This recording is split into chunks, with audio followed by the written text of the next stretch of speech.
Students, welcome back. ഇന്ന് നമ്മൾ discuss ചെയ്യുന്നത് Calicut university 5th semester BCom income ടാക്സിൻ്റെ പോർഷൻസ് ആണ് കേട്ടോ. അപ്പോൾ ഇവിടെ ഇൻകം ഫ്രം സാലറി എന്നുള്ള ചാപ്റ്ററിൻ്റെ ബാലൻസ് പോർഷൻസ് ആണ് നമ്മൾ ഡിസ്കസ് ചെയ്യാൻ വേണ്ടി പോകുന്നത്. അപ്പോൾ നാഷണൽ പെൻഷൻ സിസ്റ്റം മുതലുള്ള കാര്യങ്ങളാണ് നമ്മൾ ഡിസ്കസ് ചെയ്യുന്നത്. എന്താണ് നാഷണൽ പെൻഷൻ സിസ്റ്റം എന്ന് പറയുന്നത്? നമുക്കറിയാം, ഇപ്പോൾ ഗവൺമെൻറ് എംപ്ലോയീസിൻ്റെയൊക്കെ കേസിൽ അവർ റിട്ടയർ ആയി കഴിഞ്ഞാൽ അവർക്ക് അവരുടെ സാലറിയുടെ ഒരു പെർട്ടിക്കുലർ പോർഷൻസ് അവർക്ക് എന്ത് ചെയ്യാൻ പറ്റും, അവർക്ക് പെൻഷൻ കിട്ടും അല്ലേ. ബട്ട് ഒരു 30 years ഒക്കെ സർവീസിലിരുന്ന ആളാണെന്നുണ്ടെങ്കിൽ അവർക്ക് സർവീസിന് ശേഷം അവരുടെ സാലറി എത്രയായിരുന്നോ അത്രയും എമൗണ്ട് തന്നെ അവർക്ക് പെൻഷൻ കിട്ടും അല്ലേ. ബട്ട് ഇന്നത്തെ സിസ്റ്റം അങ്ങനെയല്ല. ഇന്നെന്ന് പറയുന്നത് ഒരു കോൺട്രിബ്യൂട്ടറി പെൻഷൻ സിസ്റ്റമാണുള്ളത്. അതായത് എംപ്ലോയീസും എന്ത് ചെയ്യണം, അവരുടെ സാലറിൻ്റെ ഒരു പെർട്ടിക്കുലർ പോർഷന് ഒരു എത്ര പെർസെൻറ്റേജ് അവർ എന്ത് ചെയ്യണം, ഈ നാഷണൽ പെൻഷൻ സിസ്റ്റം എന്ന് പറയുന്ന ഒരു സ്കീമിലോട്ട് അവർ മാറ്റണം എന്നുള്ളതാണ്. എന്നാൽ മാത്രമേ അവർക്ക് എന്ത് ചെയ്യുന്നത്, ആ ഒരു സെയിം പോർഷൻ തന്നെ ഇവിടെ employer also make matching contribution to the account. Okay, employer ഇവിടെ ഒരു സെയിം കോൺട്രിബ്യൂഷൻസ് അവിടെ നടത്തുന്നുണ്ട് എന്നുള്ളത് തന്നെയാണ് കേട്ടോ ഇവിടെ പറയാനുള്ളത്. അപ്പോൾ ഈ ഒരു സ്കീം അപ്ലിക്കബിൾ ആയിട്ടുള്ളത് എന്ന് പറയുന്നത് എംപ്ലോയീസ്, ഈ ഒരു സ്കീം അപ്ലിക്കബിൾ ആയിട്ടുള്ളത് ഗവൺമെൻറ് എംപ്ലോയീസിൻ്റെ കേസിൽ മാത്രമല്ല, in the case of private employees covered under contributory pension scheme. അപ്പോൾ അവർ കോൺട്രിബ്യൂട്ടറി പെൻഷൻ സ്കീമിൻ്റെ അണ്ടറിലാണെന്നുണ്ടെങ്കിൽ അവർക്ക് എന്താണ്, ഈ ഒരു സ്കീം ഇവർക്കും ബാധകമാണ്. മീൻസ് ആർക്ക്, പ്രൈവറ്റ് എംപ്ലോയീസിനും ബാധകമാണ് എന്നാണ് പറയുന്നത്. ഓക്കെ, ഇവിടെ നമ്മൾ മനസ്സിലാക്കേണ്ട ഒരു കാര്യം, നമുക്ക് ഇപ്പോൾ ഇങ്ങനെ കോൺട്രിബ്യൂഷൻസ് എംപ്ലോയർ NPSലോട്ട് മാറ്റുമല്ലോ. NPS എന്ന് പറഞ്ഞു കഴിഞ്ഞാൽ എന്താ, നാഷണൽ പെൻഷൻ സ്കീം അല്ലേ. അങ്ങനെ അതിലോട്ട് മാറ്റുന്ന സമയത്ത് ആ ഒരു മാറ്റുന്ന എമൗണ്ടില്ലേ, അത് നമ്മൾ ടാക്സ് ചെയ്യുക എന്ത് ഹെഡിലാണെന്നറിയോ, ഈ ഒരു സാലറിൻ്റെ ഹെഡിൽ തന്നെയാണ് നമ്മളത് ടാക്സ് ചെയ്യുക എന്നുള്ളതാണ്. ഇപ്പോൾ നമ്മൾ നമ്മുടെ ഗ്രോസ് ടോട്ടൽ ഇൻകം കാൽക്കുലേറ്റ് ചെയ്യും. എങ്ങനെയാണ് ഗ്രോസ് ടോട്ടൽ ഇൻകം കാൽക്കുലേറ്റ് ചെയ്യുക നിങ്ങൾക്ക് എല്ലാവർക്കും അറിയുന്നുണ്ടാവും. എങ്ങനെയാണ് കാൽക്കുലേറ്റ് ചെയ്യുക, നമ്മുടെ ഇൻകംസിനെ 5 ഹെഡ്സിലായിട്ട് നമ്മൾ കാറ്റഗറൈസ് ചെയ്യും അല്ലേ. അപ്പോൾ ആ 5 ഹെഡ്സിലുള്ള ഇൻകം എത്രയാണോ എന്നുള്ളത് നമ്മൾ ടോട്ടൽ ചെയ്യും. അങ്ങനെ ടോട്ടൽ ചെയ്തിട്ട് ആ 5 ഹെഡ്സിലെ ഇൻകം ടോട്ടൽ ചെയ്യുന്ന സമയത്ത് നമുക്ക് കിട്ടുന്നതിനെയാണ് ഗ്രോസ് ടോട്ടൽ ഇൻകം എന്ന് പറയാം അല്ലേ. അതിൽ നിന്ന് നമുക്ക് ആവശ്യമായിട്ടുള്ള ഡിഡക്ഷൻസ് ഉണ്ടാവും, നമുക്ക് അപ്ലിക്കബിൾ ആയിട്ടുള്ള, നമുക്ക് അലോ ചെയ്യുന്ന കുറച്ച് ഡിഡക്ഷൻസ് ഉണ്ട്. അണ്ടർ സെക്ഷൻ 18C മുതൽ 18U വരെയുള്ള സെക്ഷൻസിൽ നമുക്ക് കുറച്ച് ഡിഡക്ഷൻസ് അലൗഡാണ്. അപ്പോൾ അത്തരത്തിലുള്ള ഡിഡക്ഷനിൽ വരുന്നതാണ് ഈ ഒരു പെൻഷൻ എന്ന് പറയുന്നത്. അതായത് ഇപ്പോൾ എംപ്ലോയർ അവരുടെ കോൺട്രിബ്യൂട്ട് ചെയ്യുമല്ലോ, എന്ത്, നാഷണൽ പെൻഷൻ സ്കീമിലോട്ട് കോൺട്രിബ്യൂട്ട് ചെയ്യുമല്ലോ. അങ്ങനെ കോൺട്രിബ്യൂട്ട് ചെയ്യുന്ന എമൗണ്ട് എന്ന് പറയുന്നത് എംപ്ലോയീസിൻ്റെ സാലറിൻ്റെ 10% വരെ ആണെന്നുണ്ടെങ്കിൽ, എംപ്ലോയീസിൻ്റെ സാലറിൻ്റെ 10% വരെ ഉണ്ടല്ലോ, അവർക്ക് എന്ത് ചെയ്യാൻ പറ്റും, ഡിഡക്ഷൻ കിട്ടും എന്നുള്ളതാണ്. ഓക്കെ, അപ്പോൾ അവർക്ക് അവരുടെ ഗ്രോസ് ടോട്ടൽ ഇൻകത്തിൽ നിന്നും deduction under section 18CC(D) subsection 2 പ്രകാരമാണ് അവർക്ക് ഇങ്ങനെ 10% വരെ ഡിഡക്ഷൻ കിട്ടും. ഇനി ഇത് തന്നെ സെൻട്രൽ ഗവൺമെൻറ് എംപ്ലോയീസ് ആണെന്നുണ്ടെങ്കിൽ അവർക്ക് 14%, സ്റ്റേറ്റ് ഗവൺമെൻറ് എംപ്ലോയീസ് ആണെന്നുണ്ടെങ്കിൽ അവർക്ക് 10% ഡിഡക്ഷൻ കിട്ടുക എന്നുള്ളതാണ് കേട്ടോ. ഇനിയിപ്പോൾ എംപ്ലോയി ഇങ്ങനെ NPSലോട്ട് കോൺട്രിബ്യൂട്ട് ചെയ്തു. ഇപ്പോൾ എംപ്ലോയറിൻ്റെ കേസാണ് നമ്മൾ പറഞ്ഞത് കേട്ടോ. എംപ്ലോയറിൻ്റെ കേസാണ് പറഞ്ഞത്. അതായത് എംപ്ലോയർ എന്ന് പറഞ്ഞു കഴിഞ്ഞാൽ ആരാ, നമ്മുടെ സ്ഥാപനത്തിൻ്റെ ഓണറാണ്. ഓണർ നമുക്ക് തരുന്ന സാലറിയിൽ, ഓണർ നമുക്ക് തരുന്ന പെൻഷനിലോട്ടുള്ള കോൺട്രിബ്യൂഷനിൽ 10%, നമ്മുടെ സാലറിൻ്റെ 10% വരെ നമുക്ക് ഡിഡക്റ്റ് ചെയ്യാൻ പറ്റും എന്നാണ് പറയുന്നത്. അത് സെൻട്രൽ ഗവൺമെൻറ് ആണെങ്കിൽ 40%, സ്റ്റേറ്റ് ഗവൺമെൻറ് ആണെങ്കിൽ 10% ഡിഡക്റ്റ് ചെയ്യാൻ പറ്റുക എന്നുള്ളത് ഓർത്തിരിക്കാം. ഓക്കെ, ഇനി നമ്മൾ നെക്സ്റ്റ് ഒരു കാര്യം പറയുന്നത്, എംപ്ലോയി ആണ് NPSലോട്ട് കോൺട്രിബ്യൂട്ട് ചെയ്യുന്നതെന്നുണ്ടെങ്കിൽ എംപ്ലോയിയും കോൺട്രിബ്യൂട്ട് ചെയ്യണം, എംപ്ലോയറും കോൺട്രിബ്യൂട്ട് ചെയ്യണം എന്നുള്ളത് അറിയാലോ. അപ്പോൾ എംപ്ലോയി ആണ് കോൺട്രിബ്യൂട്ട് ചെയ്യുന്നതെന്നുണ്ടെങ്കിൽ എംപ്ലോയിക്കും ആ ഒരു കോൺട്രിബ്യൂട്ട് ചെയ്യുന്നതിനും ഡിഡക്ഷൻ കിട്ടും. ആ ഒരു ഡിഡക്ഷൻ കിട്ടുന്നത് അണ്ടർ സെക്ഷൻ 18CC(D) സബ്സെക്ഷൻ 1 പ്രകാരമാണ് എന്ത് കിട്ടുക, ഡിഡക്ഷൻ കിട്ടുക. ഇങ്ങനെ അവർക്ക് ഡിഡക്ഷൻ കിട്ടുന്നത് എത്രയാണെന്ന് വെച്ച് കഴിഞ്ഞാൽ അവരുടെ സാലറിയുടെ 10%, ഓക്കെ, അവരുടെ സാലറിൻ്റെ 10% ഓർ അല്ലെങ്കിൽ 1,50,000 വിച്ച് എവർ ഈസ് ലെസ്, ഇതിലേതാണോ ചെറുത് അത്. അതിനൊരു എക്സാമ്പിൾ പറയുകയാണെന്നുണ്ടെങ്കിൽ നമ്മുടെ എംപ്ലോയറിൻ്റെ സാലറിൻ്റെ 10%, എംപ്ലോയിയുടെ സാലറിൻ്റെ 10% എന്ന് പറയുന്നത് നമുക്കറിയാം ഒരു 1 lakh ആണെന്ന് കരുതാം. ഓക്കെ, അപ്പോൾ ഈ ഒരു 1 lakh അല്ലെങ്കിൽ 1,15,000, 1,50,000, okay, whichever is less, ഇതിലേതാണോ ചെറുത് അതായിരിക്കും അവർക്ക് ഡിഡക്ഷൻ കിട്ടുക. അപ്പോൾ അവർക്ക് അവരുടെ ഗ്രോസ് ടോട്ടൽ ഇൻകത്തിൽ നിന്നും എംപ്ലോയറിൻ്റെ കോൺട്രിബ്യൂഷൻ അപ് ടു 10% വരെ അവർക്ക് ഡിഡക്ഷൻ കിട്ടും.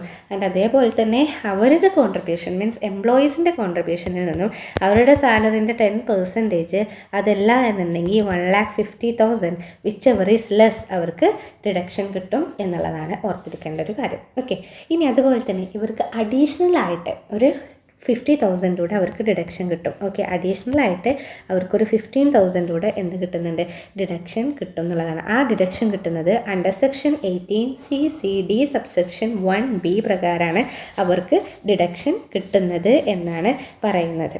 ഓക്കെ, അപ്പോൾ ഇങ്ങനെ നമുക്ക് പെൻഷൻ കിട്ടിക്കഴിഞ്ഞ് കഴിഞ്ഞാൽ ആ കിട്ടുന്ന വ്യക്തിക്കില്ലേ റെസിപ്പിയൻറ്റിൻ്റെ അണ്ടറിൽ ഇതെന്താണ്, ടാക്സബിളാണ്.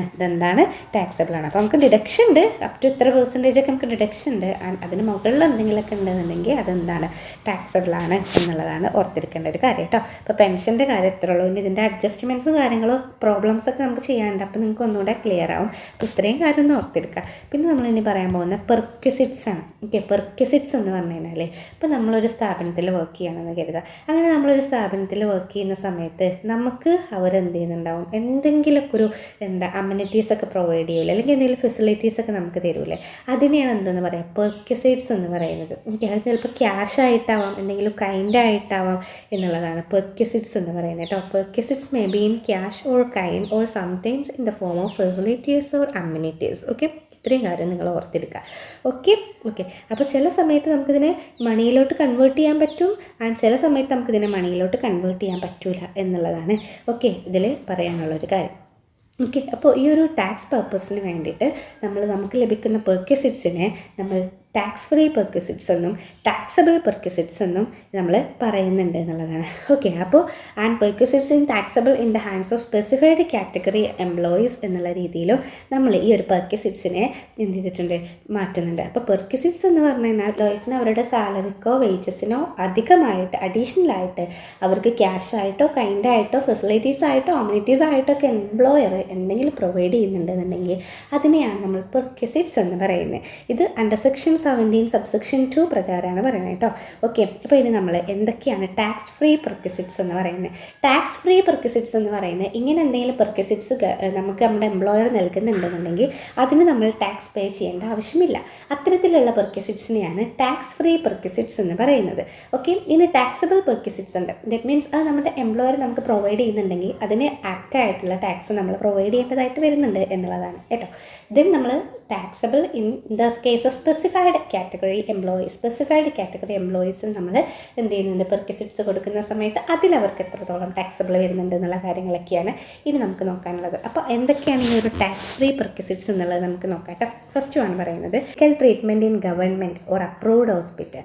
ഗവൺമെൻറ് ഹോസ്പിറ്റലിൽ അല്ലെങ്കിൽ അപ്രൂവ്ഡ് ഹോസ്പിറ്റലിൽ നമുക്ക് കിട്ടുന്ന ആ ഒരു മെഡിക്കൽ ട്രീറ്റ്മെൻറ്റ്. അപ്രൂവ്ഡ് ഹോസ്പിറ്റൽ എന്ന് പറഞ്ഞു കഴിഞ്ഞാൽ ഇവിടെ മേ ബി ആ ഒരു ഹോസ്പിറ്റൽ മെയിൻറ്റെയിൻ ചെയ്യുന്നത് എംപ്ലോയറൊക്കെ ആവട്ടോ. അപ്പോൾ അത്തരത്തിലുള്ള ഹോസ്പിറ്റലൊക്കെ ഉണ്ടാവുമല്ലോ, അത് നമുക്ക് ടാക്സ് ഫ്രീ ആണ് എന്നുള്ളതാണ് പറഞ്ഞത്. അതുപോലെ എന്തെങ്കിലും ഫ്രീ ടീ ആൻഡ് സ്നാക്സ് ഉണ്ടല്ലോ, up to 15 per meal. That means നമുക്ക് എന്തെങ്കിലും അവരെന്തെങ്കിലും നമുക്ക് ടീ ബ്രേക്കും സ്നാക്സ് ബ്രേക്കൊക്കെ ഉണ്ടാവുമല്ലോ, അപ്പോൾ ടീ സ്നാക്സ് നമുക്ക് നൽകുന്നുണ്ട്. ആ നൽകുന്നതിൽ അപ് ടു 15 റുപ്പി വരെ നമുക്ക് ടാക്സ് ഫ്രീ ആണ്. ഫോർ എക്സാമ്പിൾ പറയുകയാണെന്നുണ്ടെങ്കിൽ ഇപ്പോൾ നമ്മുടെ എംപ്ലോയർ നിങ്ങൾക്കൊരു അഡ്ജസ്റ്റ്മെൻറ്റ് തന്നേക്കാണ്. എംപ്ലോയർ പ്രൊവൈഡ് ചെയ്യുന്നുണ്ട് എംപ്ലോയീസിന് tea and snacks benefit. Okay, tea and snacks benefit ₹18 എന്ന് കൊടുത്തിട്ടുണ്ടെന്നുണ്ടെങ്കിൽ ഈ 18ൽ 15 വരെ ടാക്സ് ഫ്രീ ആണ്. നമ്മൾ ടാക്സ് കൊടുക്കേണ്ട ആവശ്യമില്ല. ഇതിൽ ബാലൻസ് ഉള്ള 30 ഉണ്ടല്ലോ, അതിന് നമ്മൾ എന്ത് ചെയ്യേണ്ട ആവശ്യം വരും, ടാക്സ് പേ ചെയ്യേണ്ടതായിട്ട് വരും എന്നുള്ളതാണ് കേട്ടോ. അപ്പോൾ നമുക്ക് എന്ത് എഴുതാം, ഈ ഒരു ടീ സ്നാക്സ് എഴുതിയിട്ട് നമുക്ക് ഇവിടെ എഴുതാം 30 എന്ന് എഴുതിയാൽ മതി ടാക്സബിൾ എമൗണ്ട് കാൽക്കുലേറ്റ് ചെയ്യുന്ന സമയത്ത്. ബിക്കോസ് 30 നമുക്ക് അവിടെ കൊടുക്കേണ്ടതായിട്ട് വരുന്നുള്ളൂ. 15 വരെ നമുക്ക് അവിടെ നമുക്ക് ടാക്സ് ഫ്രീ ആണ്. ഓക്കെ, ഇനി കമ്പനി അക്കോമഡേഷൻ ഇൻ റിമോട്ട് ഏരിയാസിലുള്ള കമ്പനിയുടെ അക്കോമഡേഷൻസ്, അതുപോലെ മൊബൈൽ ഫോൺ ലാപ്ടോപ്പ് ഒക്കെ യൂസ് ചെയ്യാൻ വേണ്ടിയിട്ട് കൊടുക്കില്ലേ, ഒഫീഷ്യൽ പർപ്പസിനൊക്കെ കൊടുക്കുമല്ലോ, അപ്പോൾ അതിനൊക്കെ നമുക്ക് ടാക്സ് ഫ്രീ ആണ് എന്നാണ് പറയുന്നത് കേട്ടോ.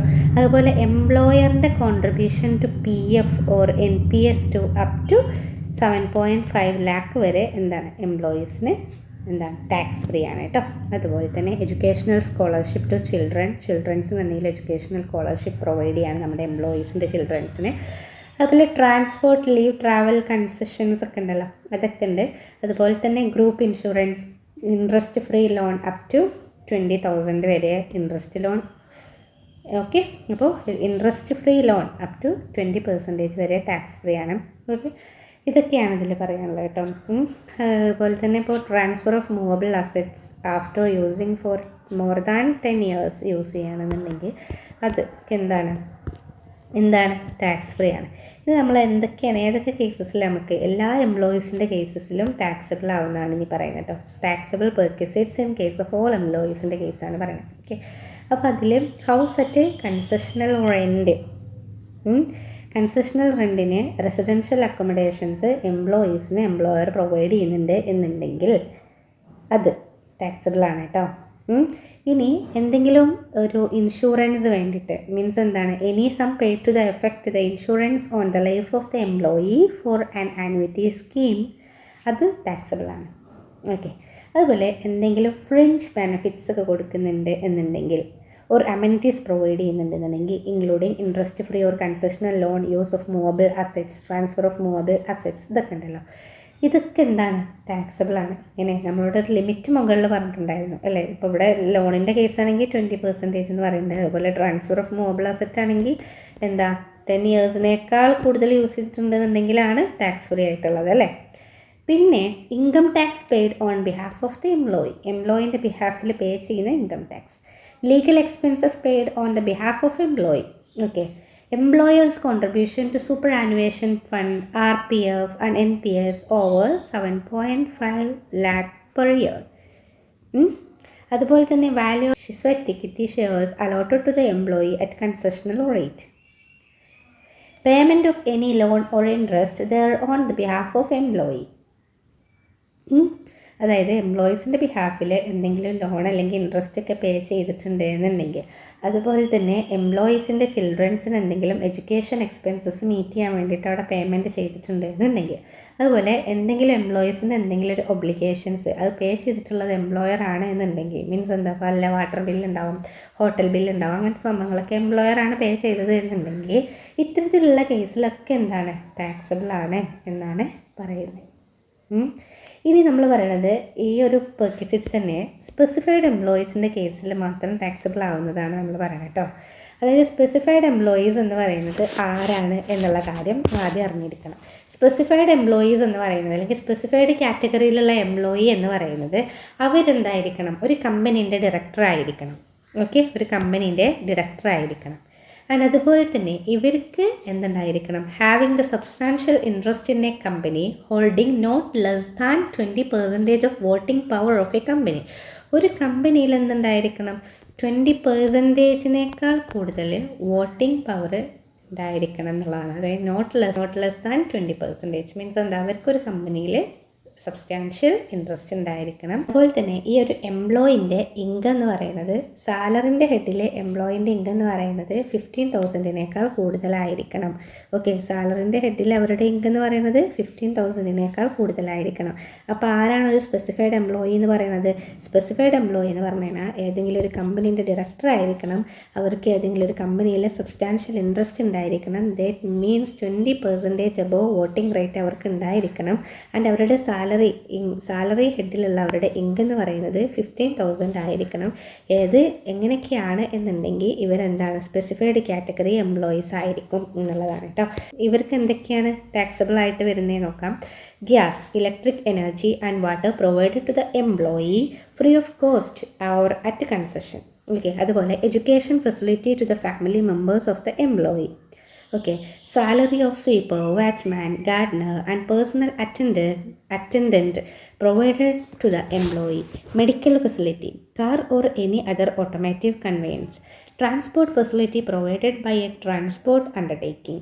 അപ്പോൾ ഇങ്ങനെ ഇവർക്ക് എന്തെങ്കിലും ഗ്യാസ് അല്ലെങ്കിൽ ഇലക്ട്രിസിറ്റി എനർജീസ് കൊടുക്കുന്നുണ്ടെങ്കിൽ, വാട്ടർ പ്രൊവൈഡ് ചെയ്ത് കൊടുക്കുന്നുണ്ട്, അത് ഫ്രീ ആയിട്ടാണ് കൊടുക്കുന്നത്, അല്ലെങ്കിൽ എന്തെങ്കിലും കൺസെഷണൽ റേറ്റിനാണ് കൊടുക്കണമെന്നുണ്ടെങ്കിൽ അവരെന്താണ് അതിന് ടാക്സബിൾ ആണ്. സ്പെസിഫൈഡ് കാറ്റഗറി എംപ്ലോയീസ് കേട്ടോ. അവരുടെ ഫാമിലി മെമ്പേഴ്സിന് എന്തെങ്കിലും എഡ്യൂക്കേഷണൽ ഫെസിലിറ്റീസ് പ്രൊവൈഡ് ചെയ്യുന്നുണ്ട് എന്നുണ്ടെങ്കിൽ അവരെന്താണ് ടാക്സബിൾ ആണ് കേട്ടോ. അതുപോലെ തന്നെ ഇവർക്ക് സ്വീപ്പേഴ്സ് ഉണ്ടാവാം, വാച്ച്മെൻ ഉണ്ടാവാം, ഗാർഡനർ ഉണ്ടാവും അല്ലേ, അതുപോലെ അവർക്കൊരു പേഴ്സണൽ അറ്റൻഡൻറ്റ് ഉണ്ടാവാം. ഇങ്ങനെ ഇവർക്കൊക്കെ സാലറി കൊടുക്കണ്ടേ, അപ്പോൾ ഇവർക്ക് കൊടുക്കുന്ന സാലറിക്കൊക്കെ ടാക്സബിൾ ആണ്. അതുപോലെ മെഡിക്കൽ ഫെസിലിറ്റി ഇവർക്ക് പ്രൊവൈഡ് ചെയ്യുന്നുണ്ടെങ്കിൽ അത്. ഇവർക്ക് സഞ്ചരിക്കുന്നതിന് വേണ്ടിയിട്ട് എന്തെങ്കിലും കാർ അല്ലെങ്കിൽ ഓട്ടോമാറ്റിക് കൺവെയൻസ് അവർക്ക് കൊടുക്കുന്നുണ്ട് എന്നുണ്ടെങ്കിൽ അവർ ടാക്സബിൾ ആണ്. Transport facilities provided by a transport undertaking. ഇതും വെറുതാണ് ടാക്സബിൾ ആണ്. എന്തിൻ്റെ കേസിൽ? സ്പെസിഫൈഡ് കാറ്റഗറി എംപ്ലോയിൻ്റെ കേസിൽ. അപ്പോൾ എന്താണ് സ്പെസിഫൈഡ് കാറ്റഗറി എംപ്ലോയി എന്നുള്ളത് അറിയാലോ അല്ലേ. അപ്പോൾ നമ്മൾ പറഞ്ഞിട്ടുള്ളത് പെർക്വിസിറ്റ്സിൻ്റെ കേസായിരുന്നു. പെർക്വിസിറ്റ്സ് എന്ന് പറഞ്ഞു കഴിഞ്ഞാൽ അഡീഷൻ ടു സാലറി അവർക്ക് cash or time facilities or amenities ആയിട്ട് എന്തെങ്കിലും എംപ്ലോയീസിന് പ്രൊവൈഡ് ചെയ്യുന്നുണ്ടെന്നുണ്ടെങ്കിൽ അതിനെ നമ്മൾ പെർക്വിസിറ്റ്സ് ആയിട്ട് കണക്കാക്കാം. ഈ പെർക്വിസിറ്റ്സിൽ തന്നെ ടാക്സ് ഫ്രീ പെർക്വിസിറ്റ്സ് ഉണ്ട്, ടാക്സബിൾ പെർക്വിസിറ്റ്സ് ഉണ്ട്, and taxable perquisites in the case of specified category employees ഉണ്ട്.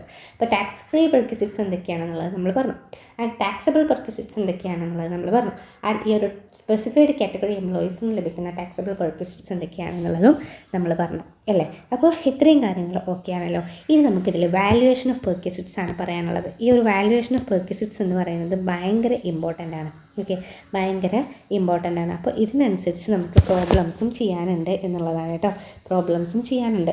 ഓക്കെ, അപ്പോൾ ആ ഒരു വാല്യുവേഷൻ ഓഫ് പെർക്വിസിറ്റ്സ് നമുക്ക് നെക്സ്റ്റ് ക്ലാസ്സിൽ എടുക്കാം. അപ്പോൾ നിങ്ങളിതിൽ ടാക്സബിൾ പെർക്വിസിറ്റ്സ് എന്തൊക്കെയാണ്, ടാക്സ് ഫ്രീ പെർക്വിസിറ്റ്സ് എന്തൊക്കെയാണ്, സ്പെസിഫൈഡ് കാറ്റഗറി എംപ്ലോയീസ് ആരാണെന്നുള്ളത് റിപ്പീറ്റഡ് ആയ ക്വസ്റ്റ്യൻ ആണ്, അത് ചോദിക്കാറുണ്ട് കേട്ടോ. അപ്പോൾ ആരാണ് സ്പെസിഫൈഡ് കാറ്റഗറി എംപ്ലോയി ചോദിച്ചാൽ സിമ്പിളല്ലേ മക്കളെ. ഒന്നെന്ന് പറഞ്ഞിട്ട് കൊടുക്കുക എന്താ, a director of a company. രണ്ടെന്ന് പറഞ്ഞിട്ട് നമുക്ക് കൊടുക്കാം person having substantial interest in a company. And മൂന്നെന്ന് പറഞ്ഞിട്ട് നമുക്ക് കൊടുക്കാം an employee whose income under the head salaries exceeds ₹50,000 എന്ന് പറഞ്ഞിട്ട് നമുക്ക് കൊടുക്കാം. ഓക്കെ ഓക്കെ, ഇത്രയാണ് എന്ത് പറയാനുള്ളത്. ഇപ്പോൾ വാല്യുവേഷൻ ഓഫ് പെർക്വിസിറ്റ്സ് ആണ് നെക്സ്റ്റ് ഡിസ്കസ് ചെയ്യാനുള്ളത്. അതിൽ നമുക്ക് റെസിഡൻഷ്യൽ അക്കോമഡേഷൻസ് നമുക്ക് കാൽക്കുലേറ്റ് ചെയ്യേണ്ടതായിട്ട് തന്നെ വരുന്നുണ്ട്. ഓക്കെ, അപ്പോൾ അത് നമ്മൾ എന്ത് ചെയ്യും, നെക്സ്റ്റ് ക്ലാസ്സിൽ ഡിസ്കസ് ചെയ്യും. ഓക്കെ, അവിടെ നമുക്ക് കുറച്ച് കാര്യങ്ങൾ അറിയാനുണ്ട്. അപ്പോൾ അതും നിങ്ങൾക്ക് നമ്മൾ സ്ലാബ് റൈറ്റൊക്കെ പഠിച്ചല്ലോ, അതുപോലെ തന്നെ നമുക്ക് കുറച്ച് റൈറ്റ്സ് പഠിക്കാനൊക്കെ ഉണ്ട്. ഓക്കെ, അപ്പോൾ നമുക്ക് നെക്സ്റ്റ് ക്ലാസ്സിൽ ഡിസ്കസ് ചെയ്യാം. നിങ്ങൾക്ക് ഈ വീഡിയോ എന്തെങ്കിലും ഉപകാരമായിട്ട് തോന്നുന്നുണ്ടെന്നുണ്ടെങ്കിൽ നിങ്ങളുടെ ഫ്രണ്ട്സിലോട്ട് കൂടി ഒരു വീഡിയോ എത്തിക്കാം കേട്ടോ. നിങ്ങൾ സപ്പോർട്ട് ചെയ്യുക എന്നുള്ളതാണ് പറയാനുള്ളത്. ഓക്കെ.